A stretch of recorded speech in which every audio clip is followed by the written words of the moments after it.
这个的话，就是说，同学可以，因为我们要画的这个海的单元啊，其实我一直在想要怎么教会比较好。然后那个上就是，嗯、原本这个是要上礼拜，就是要先给同学的，就是简单的练习这一块。可是我发现，就是画完之后其实不太简单。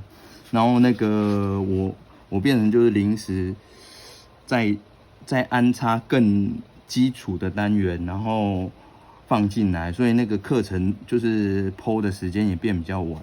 就是说，其实同学在画的时候，那种海洋的练习啊，因为这些抽象的东西，我一直在思考要怎么去教给同学，就是比较容易上手的方式。那这个是我们一开始就是，我第一支录影的时候先练的基本的给同学看，然后这个会比刚刚那一张简单多了，所以我变成再用更局部的，就是像这种个体，让同学去熟悉。对，那我就先示范这一块。就是一些个体让同学练练看，因为现在就是我有画比较，可能就是那个单元变比较复杂，那我先做了，那还没有放上去，就是说先因为怕同学这样子画起来就是觉得太难了，然后就不画了，所以我变成我在临时加这个单元之后，就是安插这样放上去会比较刚好。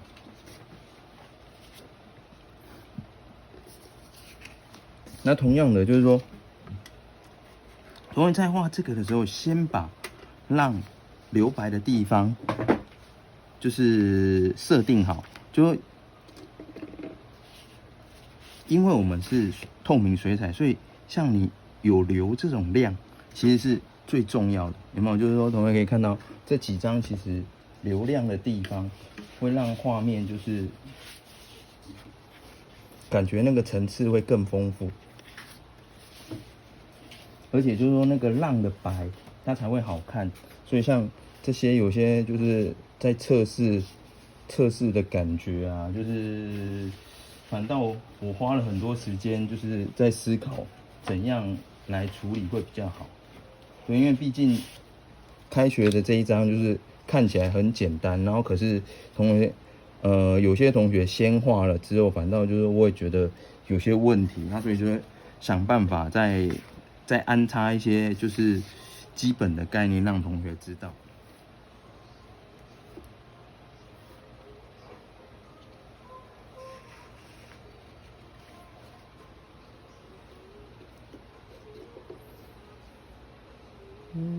笔嘞？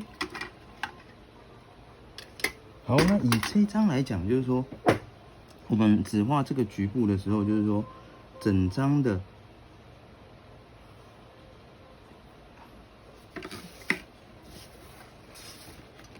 还是这样子放好。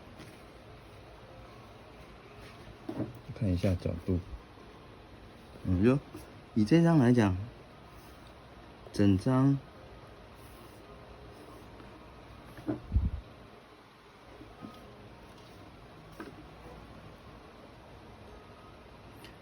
这里的弧度我是做比较大，然后这个弧度让这一块浪跟这一块浪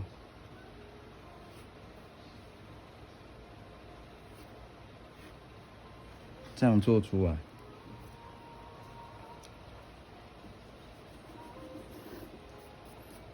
那种浪就是翻开啊的那个层次其实是蛮重要的，所以就是说像这边是前面，然后这一块就变后面，然后这里我是要让它这样子翻下来，有那这边是这样子过来，就是在下面这一块的话，这样子才会有翻过来的那个翻转的感觉。那在这边是比较深的，就整体是这样子转。那当然，所以我们这边会有一些这样的笔触，甚至就这边其实是有点淡淡的颜色。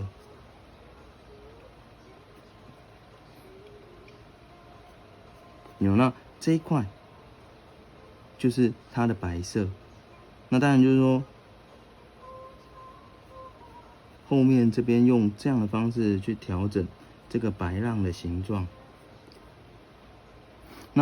那这边重要的点是在于后面，你后面一定要够深。那后面够深，前面的浪自然白色的就会够亮。所以就后面这边，我就是远方的那个海水。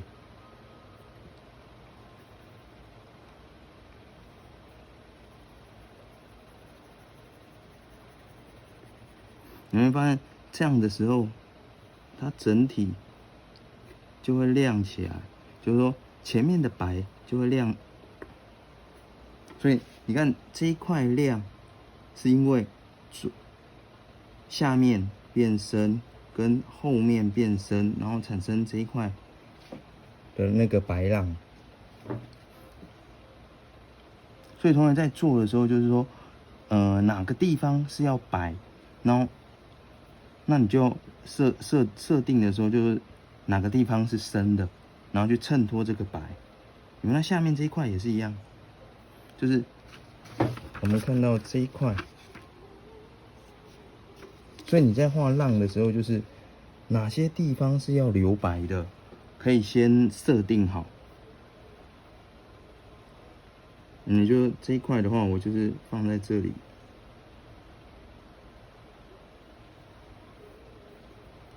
当然，就是说它后面有一块那个，就是平的浪。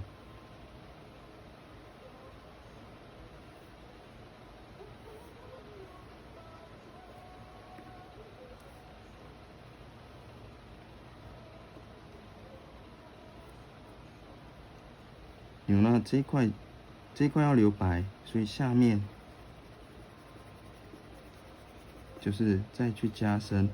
那只是说我们这边就没有所谓的像后面那个浪掀起来的那个变化，所以这里的话大概就是浅浅的去做。有，那这里就是褐色的，所以有同学在做的时候，其实注意到你要设定哪里是留白，那哪里要加深，或者说加颜色就很重要。有，那这里就是那个浪掀起来的阴影里面。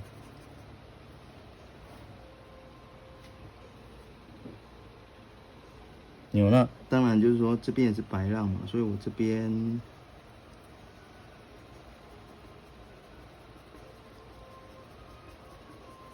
就是也要淡淡的加。那这一块就是这边两个容易搞混，我这边再加更深一点，有没有？这样同学就会比较知道，在这里其实是比较深的。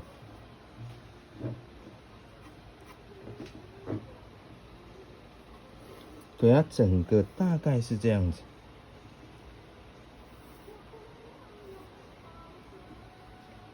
有，那注意到我在做浪的时候，边边都会加一点点浅色，就说像这里是留白嘛，那可是我要让浪有厚度，所以我这边都是加浅色。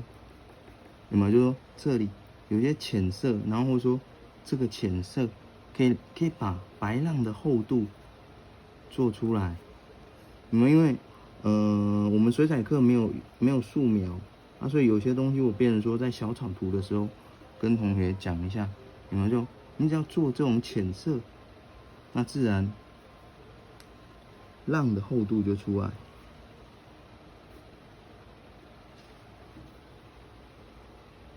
那就深的最深的，然后边边再加浅的，就可以把那个厚度做出来。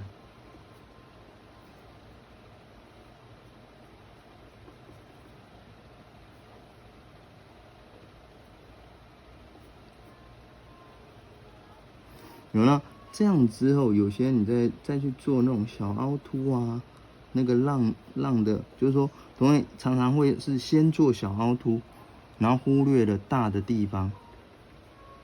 所以你注意到我是后来才去把小凹凸跟有些小的那种亮暗去整理出来。你要去整个大概是这样，就同学可以看到，就是说这些浪跟比较复杂一点的，你们说比较复杂一点的概念都是同样的。那如果同学就是说比较难，你觉得比较难，这些我们的讲义里面都有一些小，就是说局部，那你可以把局部拿来练习。那么甚至就说像这样子去玩水啊这些的处理方式，你们说从浅蓝到深蓝，有那记得就是说你在混色的时候也可以测试一下。有那因为这边我就是说简单的只是把我们的颜色放上去渐层色让同学看。对，那整体是这样子。那我们再来就是进入到画整张的那个处理。好，那我们先把这个浪的白先做出来，就以这个来讲，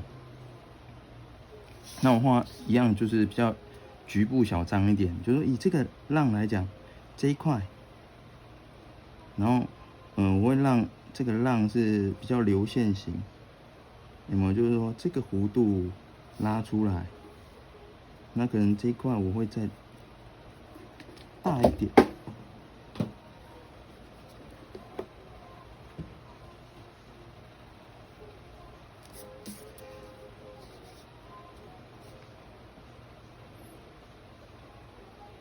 然后这边暗，就是说看不太清楚没关系，因为之后，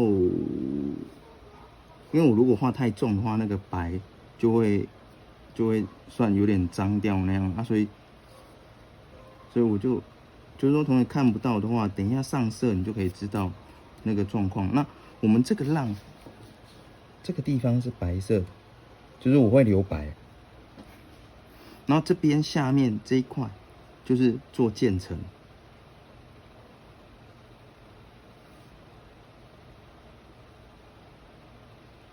有那下面这一层的话，我也是把它再缩小一点。这一块也是这一块浪。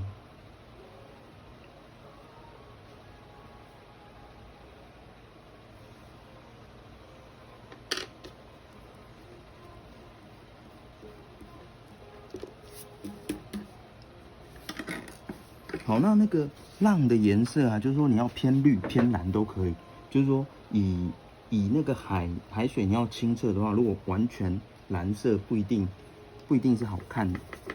那我们就是用这样看得到吗？好，我再把它移过来一点。用这个有没有？就是说用天蓝色、钴蓝，然后鲜蓝。那还有这一格那个322的那个定青，那599的素绿。好，那第一格一定是先139的天蓝色。那第二格的话，就是我会用天蓝色，然后跟那个绿色。素绿，要素绿吗？我先试试看加柠檬黄。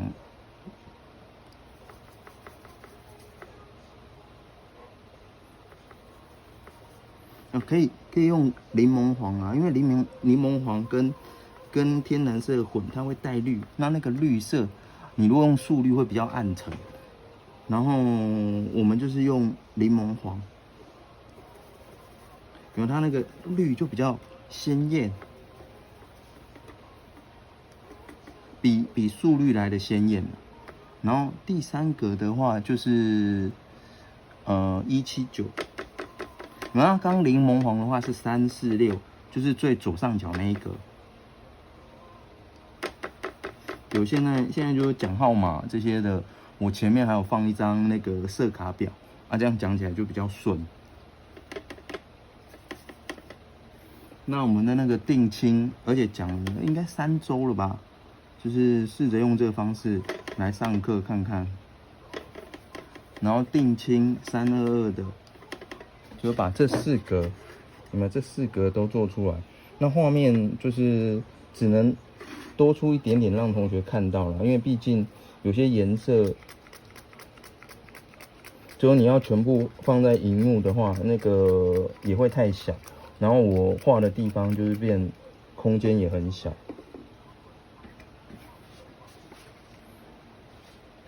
好，那同学有这几个颜色吗？那在现在我刚调出来，其实是比较稀的，所以就我们再调一次。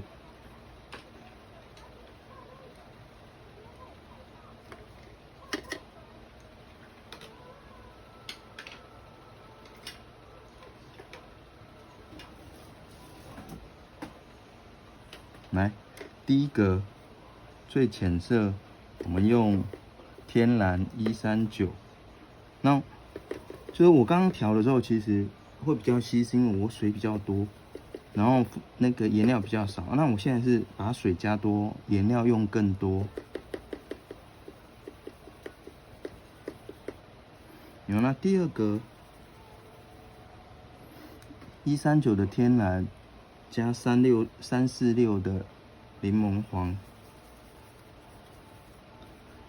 因为像上礼拜我画的时候，我是天蓝加素绿，然后那个刚同学有看到，我再把那一张拿出来给同学看一下，那一张就是画出来就比较暗一点，有没有？就其实这边就会比较暗，然后我现在要让它再亮一点点。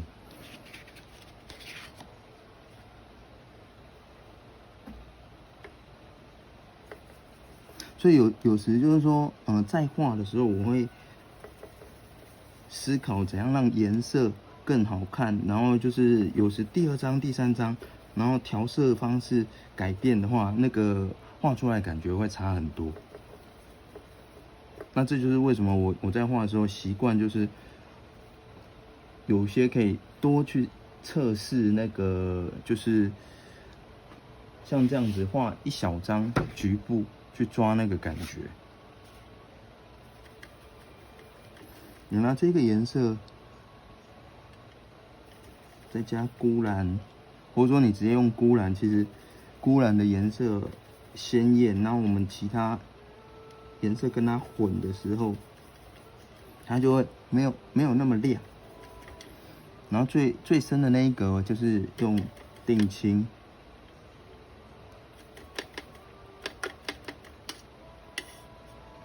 还是不够多。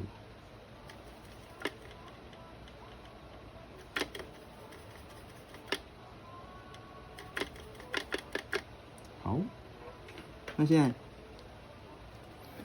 我们上面的话，就是可以测试一下这几个颜色的变化。你们就有时就是空白的纸，然后去玩一玩。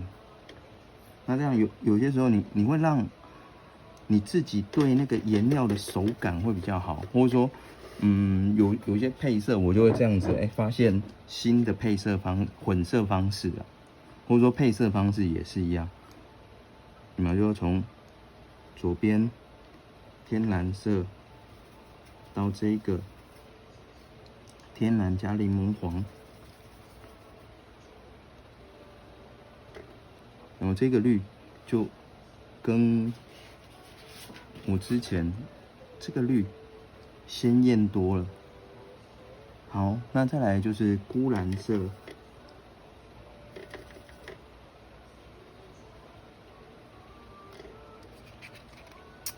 哎呀，又用错边了，没关系。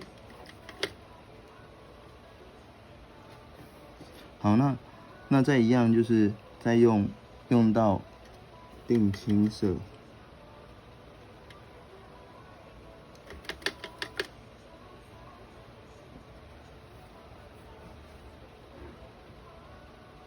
还是我换一下？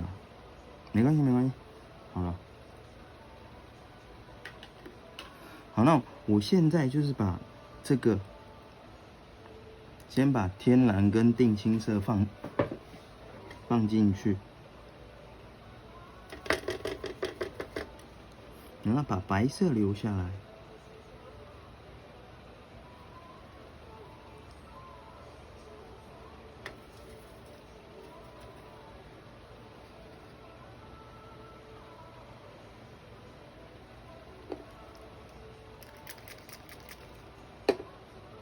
那下面我要深一点，就是钴蓝179的钴蓝，然后或者说还不够浓，那我直接再加浓一点，然后再定青。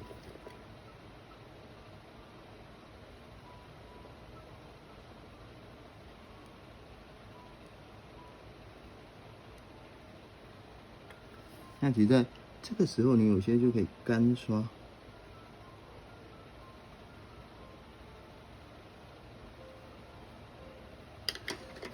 然后甚至就是说，我们最常用的清水，然后刷过去。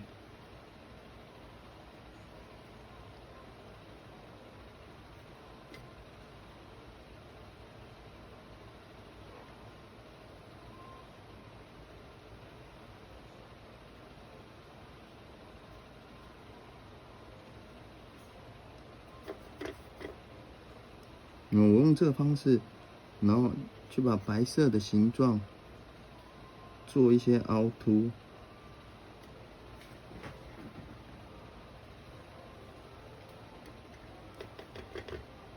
然后上面轻轻的刷，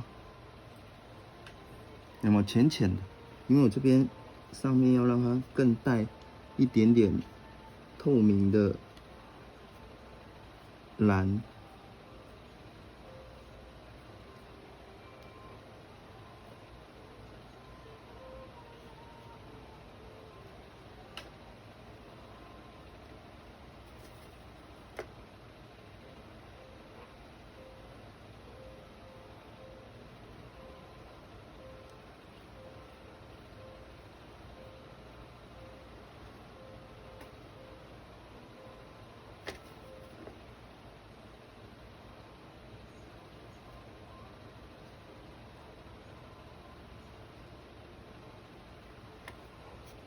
那这边是后面，然后这里的话，我就说我浅浅的让前面的那个白浪也有一些凹凸立体，然后再清水刷过去。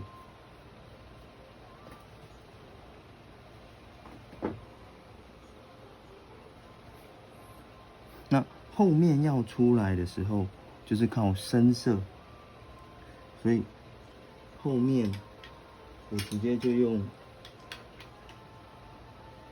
那个179的钴蓝跟322的定青去做后面那一道海洋。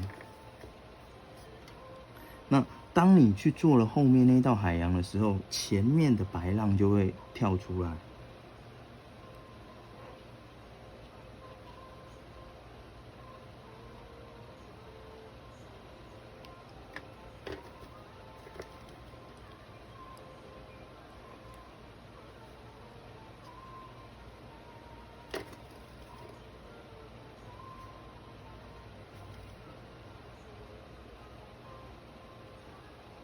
因为这个纸我又用错面，所以它的效果很不好。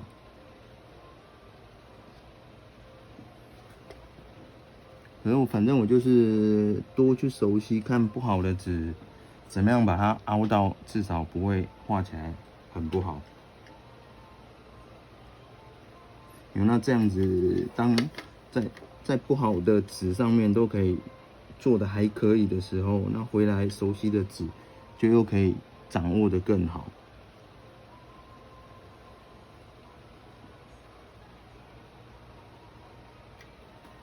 当你这样去加的时候，你会发现后面加深了，然后前面的白浪就会出来。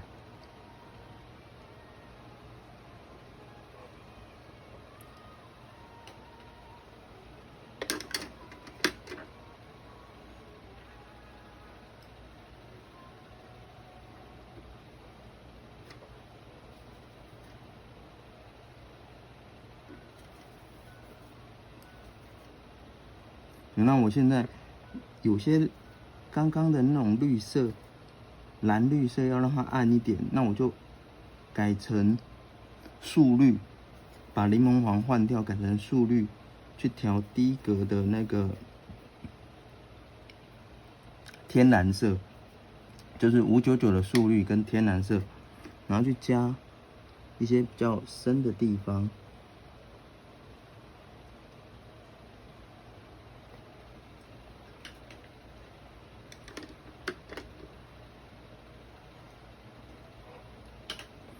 那一样清水，再把它刷开。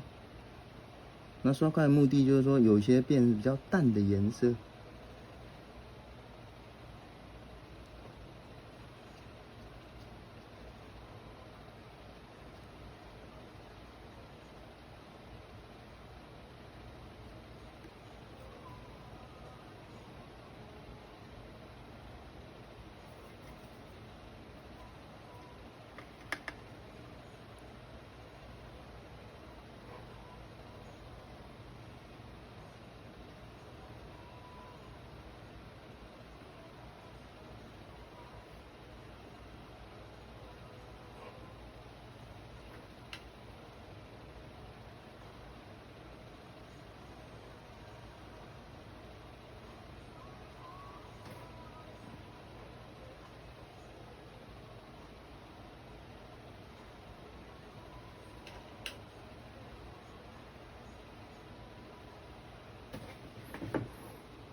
有就有很多白浪的地方，就是在加这种淡色调，让它那个白浪的层次更丰富。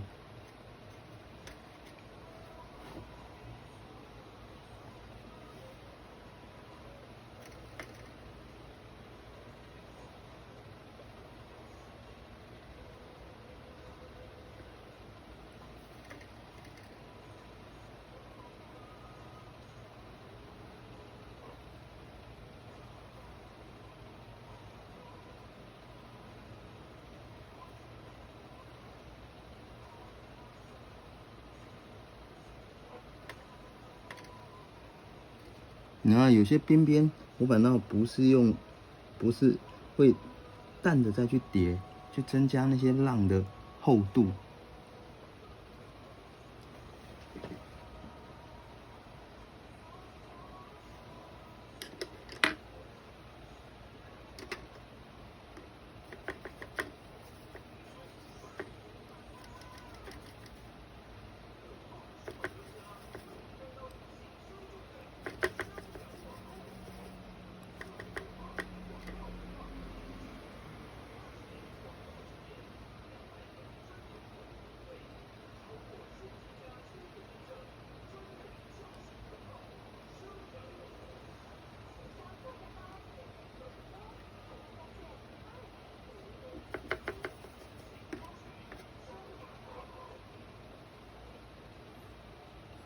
我的纸晕不开，就是我就只能变成说用做笔触的方式，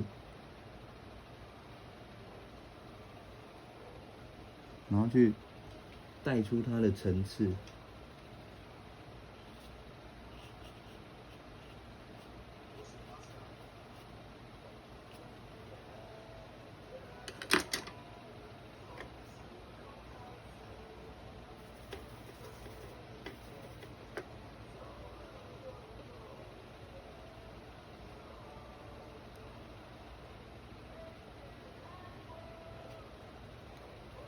你像这种局部的，就是那个浪的层次，同学就是说可以多练。那多练，你大章的掌握度就会比较好。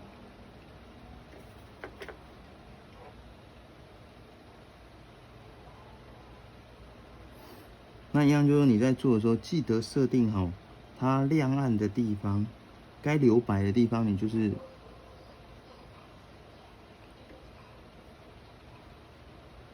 要把它留下来。所以像这边是前面的白浪，那这里就是它这一块，我看一下，对，它这一块，我会再让它带一点点的那个土黄色。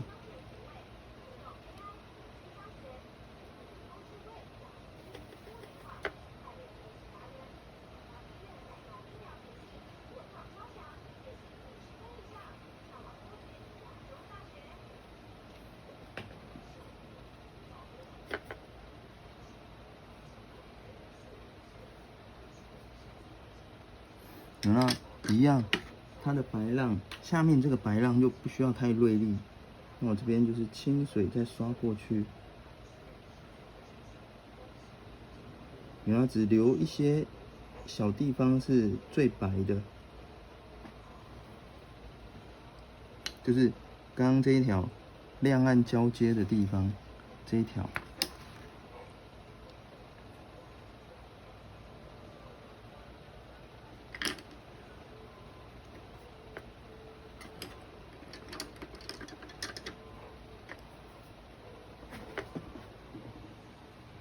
好，那时间很快，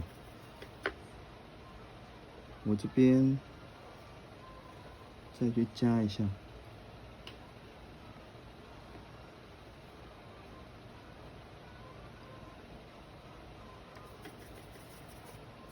然后就土黄色再加。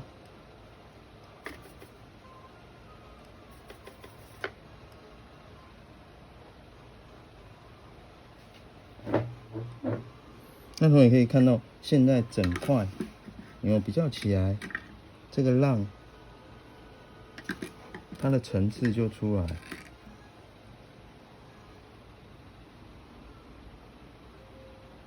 那有些比较硬的地方，就是说你清水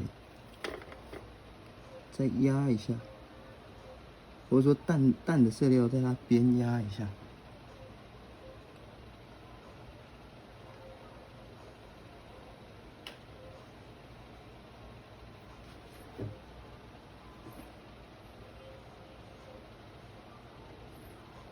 这就是我们时间上会比较麻烦一点，就是很多东西没有办法掌控在20分钟内去讲完示范完。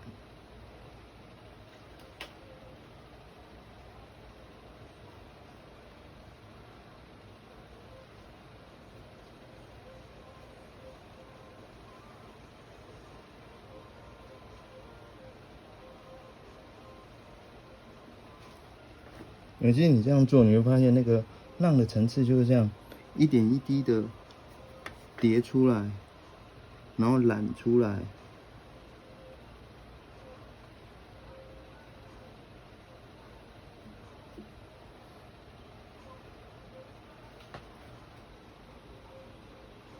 那等一下我再继续示范，然后顺便再讲解这一张的那个结构。好。好，那同学就是我继续把这个东西，就是下面这边再处理完。对，因为刚刚还是真的，如果再处理完，可能一个片长会到30分钟、40分钟，那又拉太长。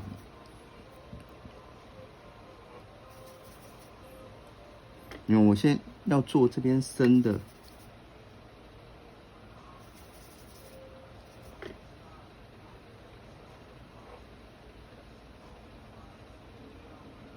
可能加一点肤色好了，就是我们的土黄色552，其实有时会还是容易它的覆盖性比较弱，那而且颜色比较浊一点，那我们用那个就是552加好冰的肤色。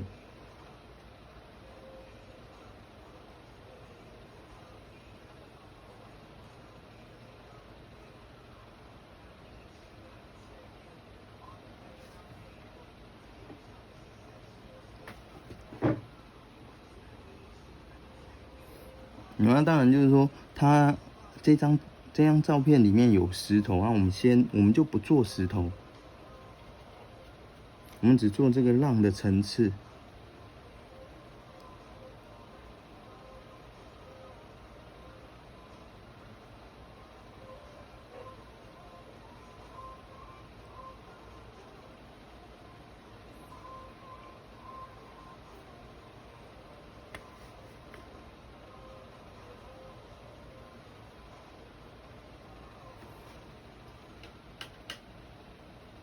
有没有？就是下面的颜色是水比较少的，就是说海水它覆盖的比较少量，所以它比较呈现出底部的那种沙子的那个就是颜色。那我们上面的其实是比较多的，所以就是说你带的那个土黄色就是可以整个稀一点。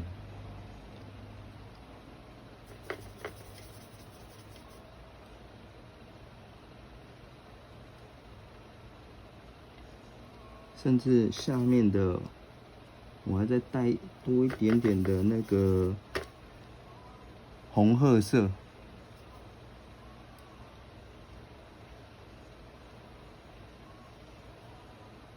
我们土黄色其实是552，就是它其实叫黄褐色啦，黄赭色。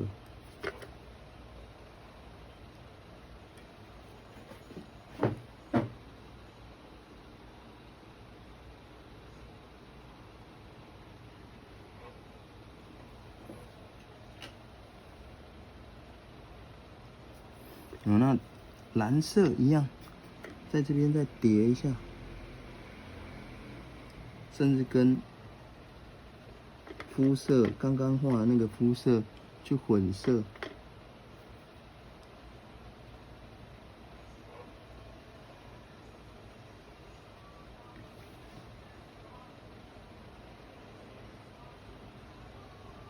那么这一张的话，其实就比较因为纸张的关系，所以比较偏向是用笔触的方式来做。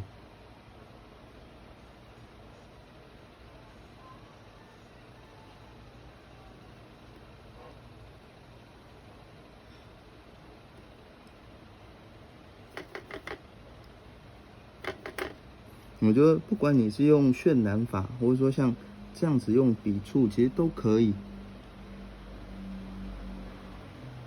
那我现在再用更深的那个定青去调整浪的细部形状，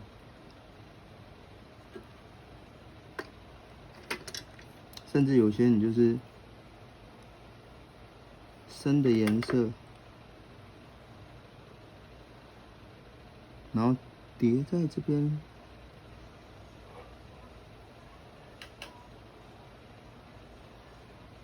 然后让你的那个浪头其实，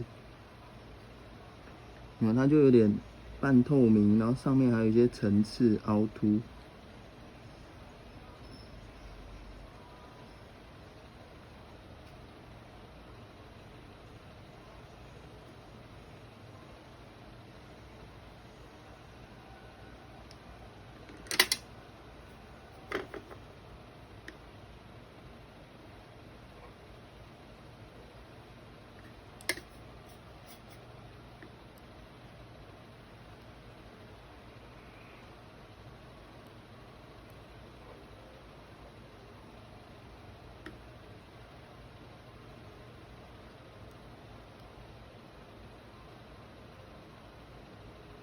然后这个其实就是会需要靠这样慢慢整理，然后那个浪的感觉才会越来层次越细致。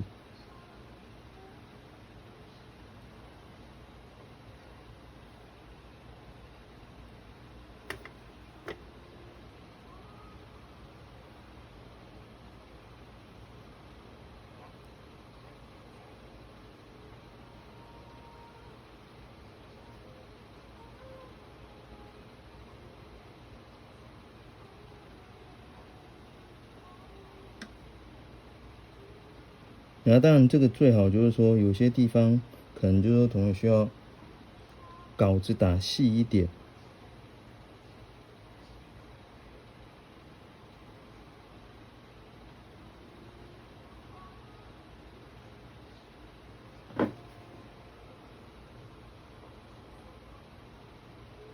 对，那整体大概这样。